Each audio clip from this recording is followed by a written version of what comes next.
আল্লাহ পাকের শুকরিয়া আদায় করার মতো ক্ষমতা আমাদের নেই।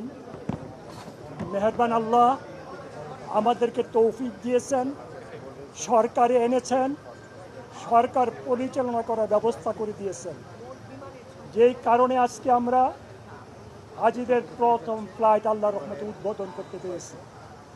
এটা আল্লাহর রহমত, আল্লাহর দয়া।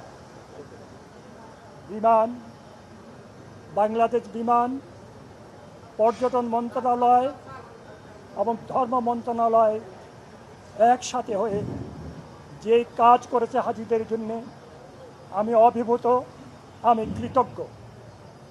বিমানের কর্মকর্তা কর্মচারীরা যে পরিশ্রম করেছেন, আমি অভিভূত। ধর্ম মন্ত্রণালয়ের কর্মকর্তা কর্মচারীরা যে পরিশ্রম করেছেন, আমি সবার কাছে কৃতজ্ঞ।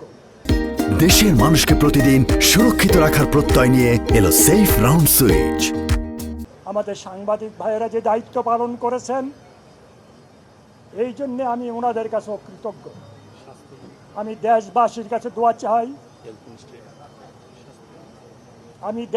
কাছে দোয়া চাই, আল্লাহ পাক যেন আমাদের হাজিদেরকে কবুল করে নেন, তাদের হজকে যেন আল্লাহ পাক কবুল করে নেন, তারা যেন সুন্দর সুষ্ঠুভাবে বাংলাদেশে ফিরে আসতে পারে।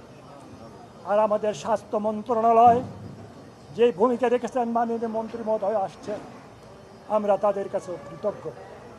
সব কিছুর মালিক তো আল্লাহ, আল্লাহ যা চান তাই হয়। আমাদেরকে আল্লাহর হুকুম অনুযায়ী চলতে হবে, ন্যায় নিষ্ঠার মধ্যে চলতে হবে, সততার মাধ্যমে চলতে হবে, তাহলে আমরা দেশে শান্তি আনতে পারব। বিশেষ করে আমাদের মাননীয় প্রধানমন্ত্রী তারেক রহমান সাহেব আজকে এই ফ্লাইটের উদ্বোধনী ঘোষণা করেছেন। উনি যে পরিশ্রম করেছেন, যেইভাবে উনি হেঁটে হেঁটে প্লেনের এক প্রান্ত থেকে আরেক প্রান্ত পর্যন্ত গিয়েছেন, হাজি ক্যাম্পে গিয়ে হাজিদের সাথে কৌশল বিনিময় করেছেন, আমরা সবাই ওনার কাছে কৃতজ্ঞ, আমরা ঋণী।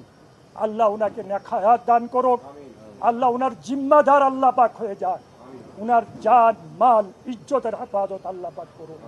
আমি আপনাদেরকে এতটুকু কথা দিতে পারি, আমাদের মাননীয় প্রধানমন্ত্রী তারেক রহমান সাহেব আমাদেরকে কামলা হিসাবে নিয়োগ দিয়েছেন। কামলা হিসাবে হজের উন্নয়নের জন্য যা প্রয়োজন তাই করা হবে। কোনো অন্যায়, কোনো অনিয়ম সহ্য করা হবে না। আল্লাহ যদি মেহেরবানি করেন, আগামী হজ আপনাদের মুখ দিয়ে আপনারা বলবেন আগের চেয়ে অতি সুন্দর এবং ভালো হয়েছে, আপনারা স্বীকার করবেন।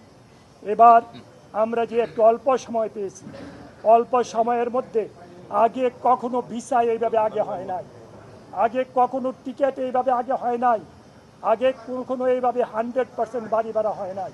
এটা আল্লাহর মেহেরবানি, আল্লাহর দয়া।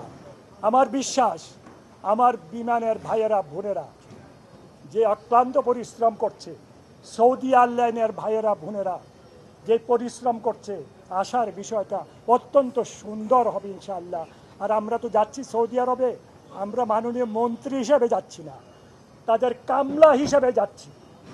তাদের কাজ করার জন্য আমরা যাব, তাদের খেদমত করার জন্য যাব।